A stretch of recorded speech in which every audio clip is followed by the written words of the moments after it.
हाँ, प्रिय विद्यार्थियों, हम लोग बात करते हैं पहल की। पहल ये 8वीं विशेषता है जो एक अफसर से उम्मीद की जाती है।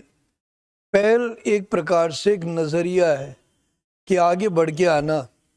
अगर आप रुके रहेंगे, थमे रहेंगे नेतृत्व में, तो कई बार समस्या सूक्ष्म रूप से बृहद रूप पकड़ लेगी, बड़ा रूप पकड़ लेगी और पहाड़ जैसी बन जाएगी। इसमें कभी भी नेतृत्व जब कमजोर होता है तो उसमें आम जनता को, हमारे सेना में टुकड़ी को और बाकी सबको बड़ा नुकसान होता है, क्योंकि पहल ही वो विशेषता है जो हमें एक तरीके से सक्रिय रखती है और हमें पहले से तैयार करने की प्रेरणा देती है। यह हमें फौज के लिए हमेशा तैयार रखती है।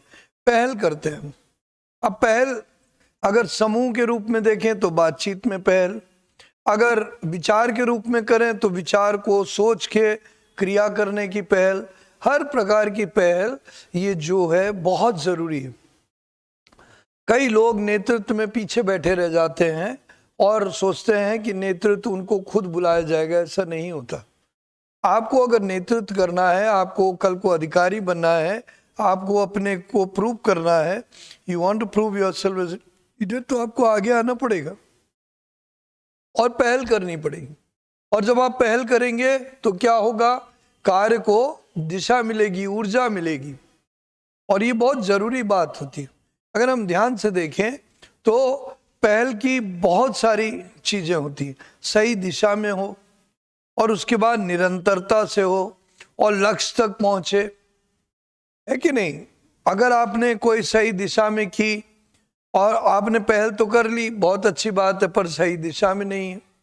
कई लोगों को मैं जानता हूं, कुछ उजड़ लोगों से मैं हूबहू वाकिफ हुआ हूं कि वो दुविधा पैदा करने के लिए तो पहल करते हैं, पर सकारात्मक रूप से में कभी पहल नहीं करते।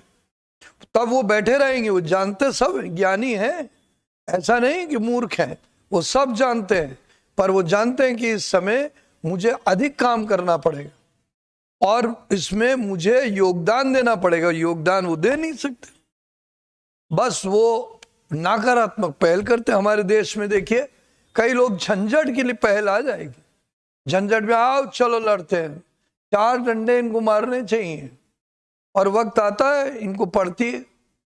तो ये जो व्यक्ति होते हैं ये हमारे देश के लिए कोड़ है, कोड़, परिवार के लिए कोड़ है, समाज के लिए कोड़ है।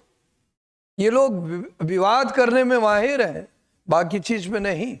तो पहल हमेशा सही दिशा में होनी चाहिए। अगर पहल सही दिशा में नहीं होती है तो कार्य समस्या बन जाता है। लोग एकजुट होना नहीं चाहते, वो परचम लहराना चाहते हैं। किस बात का मुझे नहीं मालूम, पर अगर हम सेना को देखें तो सेना एकजुट होकर परचम लहराती है। इसीलिए सेना अनुशासित भी होती है, सबल भी होती है और सही दिशा में जाती है।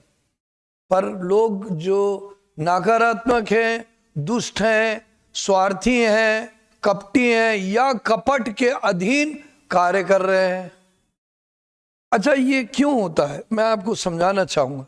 पारिवारिक गुणों में जब माता पिता की शिक्षा, खासतौर से पिता का धर्म बेटा देखे या बच्चे देखें, इसलिए कहा जाता है क्योंकि पिता का जो स्वभाव अगर दुष्ट प्रवृत्ति का हो, ज्यादा चतुराई का हो, एक कुटिलता का हो, उसका असर बच्चों पे पड़ता जरूर है। बच्चे उससे सीखते हैं और वो बाद में समस्या उनके दिमाग में रह जाती है और वो आगे चल के इसी कुटिलता को पकड़ते हैं। तो ये पहल नकारात्मक होती है और कई जगह में पहल सकारात्मक सिखाया जाता है। इसीलिए फौजी के बच्चे ज्यादा चयन फौज में होते हैं, क्योंकि वो पहले से सही चीज में पहल करते हैं। तो जब वो आगे बढ़ते हैं तो आगे भी सही चीज में पहल करते हैं, सही दिशा में कार्य करने की कोशिश करते हैं, सबके लाभ पे कार्य करने की कोशिश करते हैं।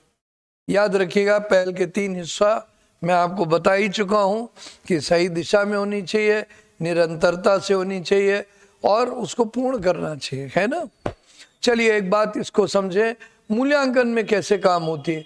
आप जब कहानी में लिखते हैं कि आपके पात्र ने पहल की, आगे गया, उसने ये किया, बहुत अच्छी बात।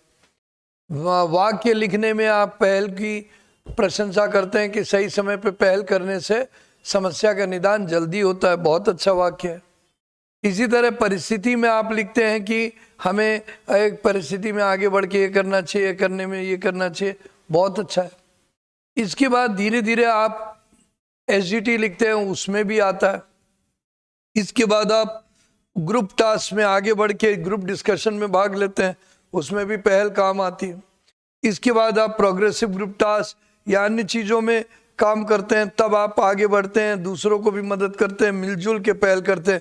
याद रखिए, पहल का जो विचार है सहयोग के लिए होना चाहिए, एकाधिकार स्थापित करने के लिए नहीं होना चाहिए, क्योंकि एकाधिकार के बाद एक समय आता है कि सब आपकी कुटिलता से वाकिफ हो जाते हैं और उसके बाद वो फिर आपके साथ नहीं देते और नहीं देंगे और नहीं देना चाहिए। ये बहुत इंपॉर्टेंट बात है, इसीलिए हमेशा सही चीज में पहल कीजिए। दूसरी बात, इसके बाद आप आ जाइए कॉन्फ्रेंस में, आपसे सवाल पूछा जाता है, ये इंटरव्यू के दौरान आप साक्षात्कार में आपसे पूछा जाता है। तो इस तरह आपको पहल जो योग्यता है उसका परिचय देना चाहिए। पहल के लिए अपने डर को खत्म करना चाहिए, आत्मविश्वास में वृद्धि करनी चाहिए, अभ्यास करना चाहिए और निर्भीकता से सही मात्रा में भाग लेना चाहिए और अपने आप को एक प्रकार से अभिव्यक्त करना चाहिए ताकि आप चयन हो सके, अधिकारी बन सके। उम्मीद है मेरी बात आपको समझ में आई होगी। धन्यवाद। जय हिंद।